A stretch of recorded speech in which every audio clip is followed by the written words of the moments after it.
Le jeudi 10 novembre 2016 a eu lieu la cérémonie de lancement d'une nouvelle initiative en faveur des droits de l'homme en Côte d'Ivoire, dénommée Human Rights for All. Pour en parler, nous recevons Mme Brato Anne-Marie, coordinatrice de projet, et Mme Degrou Boni Rogacienne, assistante sur le projet PRODEF, qui est une des composantes justement du projet Human Rights for All. Bonjour mesdames.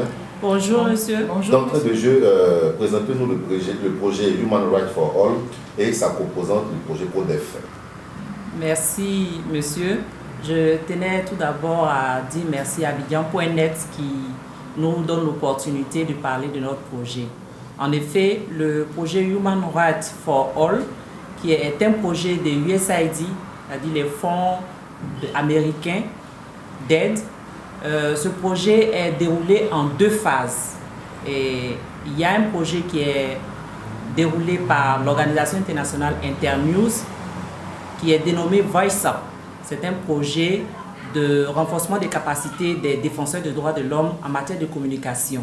Et pour que ces organisations utilisent toutes sortes de communications et les nouvelles technologies pour pouvoir communiquer sur leurs activités. Le second volet, qui est le PRODEF, qui est le projet de promotion et de protection des défenseurs des droits de l'homme, est exécuté par Avocats sans frontières France et l'Association des femmes juristes de Côte d'Ivoire. Et donc c'est ce projet que nous coordonnons sur le terrain. Les défenseurs des droits de l'homme connaissent beaucoup d'intimidation dans l'exercice de leur mission. Certains avocats sont amenés à refuser de défendre certains cas de peur d'être intimidés. Certaines organisations ne sont pas assez libres de défendre les personnes, notamment les personnes LGBT ou certaines personnes faibles comme les femmes. Et ces personnes sont intimidées, ce qui a amené l'État de Côte d'Ivoire à prendre une loi pour les protéger. Et donc, essentiellement, ce projet va permettre de faire la promotion de cette loi pour que les défenseurs des droits de l'homme s'en approprient, qu'ils puissent travailler en toute sécurité et aussi faire connaître cette loi à la population et aux autorités pour qu'ils permettent que ces défenseurs puissent travailler en toute quiétude. La prochaine étape, justement, après le lancement et la présentation officielle, qu'est-ce que sera justement cette étape-là? Le projet va se dérouler en 9 principales activités.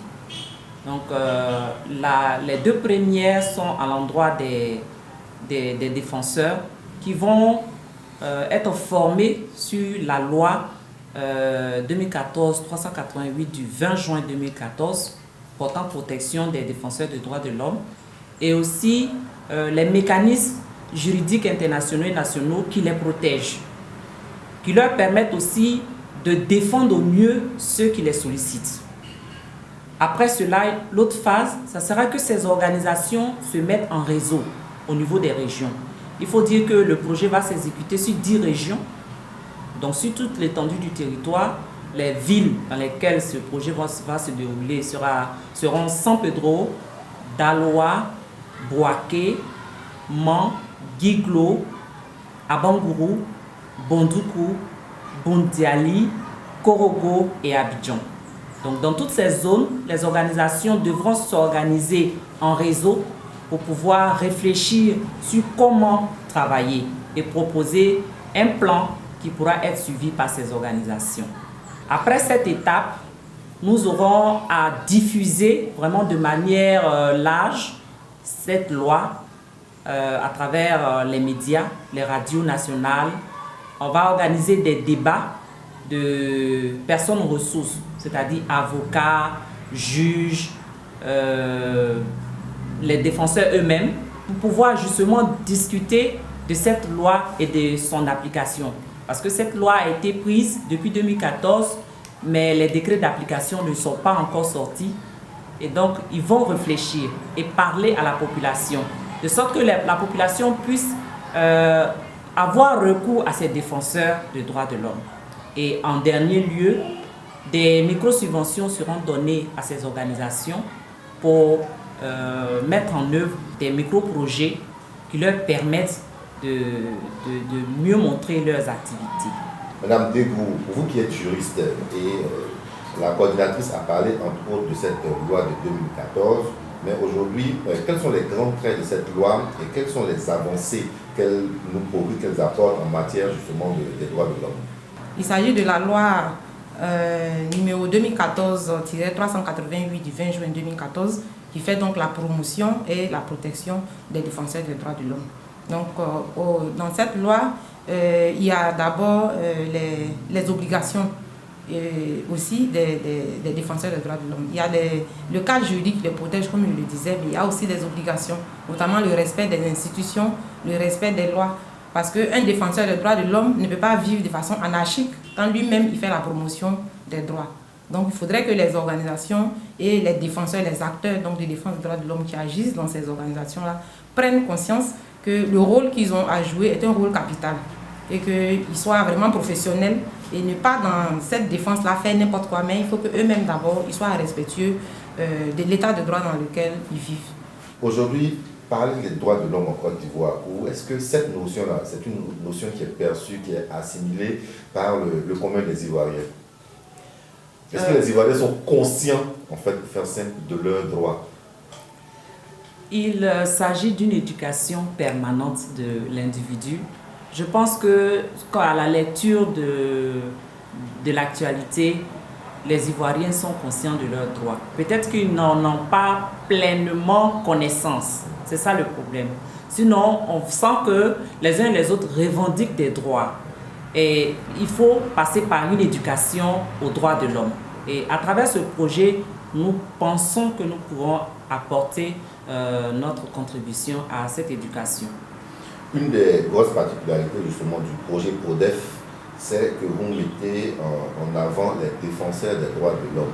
Aujourd'hui, quel est le retour que ces organismes-là vous font par rapport justement à ce projet-là? Quel est l'accueil qu'ils ont réservé à ce projet-là? Nous avons été vraiment heureux de compter plus d'une trentaine d'organisations au lancement du projet. Et donc, toutes ces organisations applaudissent de l'avènement de ce projet parce que pour une fois, on s'occupe d'eux. Ils ont l'habitude de s'occuper des autres sans eux-mêmes avoir quelqu'un pour s'occuper d'eux. Et là, ils ont été très ravis de ce projet. Et ces organismes ont déjà été ciblés ou comment est-ce qu'on peut adhérer justement au programme? Nous allons nous baser sur les différentes cliniques juridiques qui sont dans les régions citées.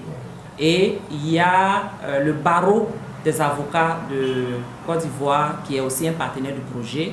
Il y a Avocats sans frontières Côte d'Ivoire qui est partenaire.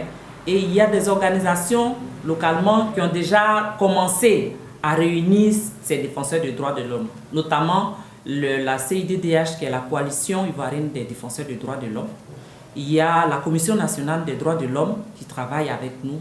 Et donc, toutes ces organisations qui sont déjà affiliées à ces organismes seront touchées. Et une sélection sera faite par région pour participer. Donc, toutes ces organisations sont les bienvenues. On l'a dit tantôt, le 10 novembre a donc eu lieu la cérémonie de présentation officielle du programme. La prochaine étape, qu'est-ce que c'est?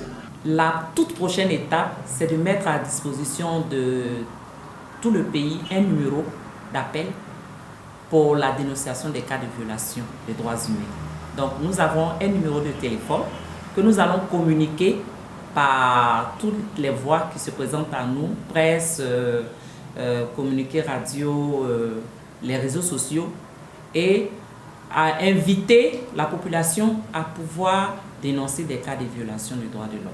À l'issue de cette dénonciation, des cas de violation de droits des défenseurs seront pris en compte et nous pourrons apporter une assistance judiciaire à ces personnes. Et une assistance judiciaire qui est prise en compte entièrement du début à la fin de la procédure. Donc, dans le mois de décembre, déjà, nous commençons les ateliers de formation. Nous allons commencer par 2 villes pour aller progressivement. Donc, la ville de Guiglo et la ville de Bouaké vont nous accueillir au tout début décembre pour le premier atelier. Vous avez donné une très bonne information. Il y aura donc un numéro vert qui sera communiqué pour justement dénoncer les actes de violation des droits de l'homme. Qu'est-ce que la population doit comprendre par violation des droits de l'homme? À quel moment est-ce qu'il faut appeler lorsque vous voyez quelque chose? Qu'est-ce qu'il faut dénoncer à ce numéro-là? Le projet ne prend pas en compte les violations des droits de l'homme, mais il s'agit de façon spécifique des violations faites aux défenseurs des droits de l'homme eux-mêmes. Les défenseurs des droits de l'homme sont des activistes. Eux, ils se battent pour que les populations dans leur ensemble puissent vivre en toute quiétude et que leurs droits soient respectés. Mais en retour, eux-mêmes, quelquefois, ils sont laissés pour compte. Donc, c'est à cette carence-là que le projet PRODEF répond. Donc ici, il s'agit donc de la prise en compte des droits des défenseurs des droits de l'homme. On va faire un peu la petite différence.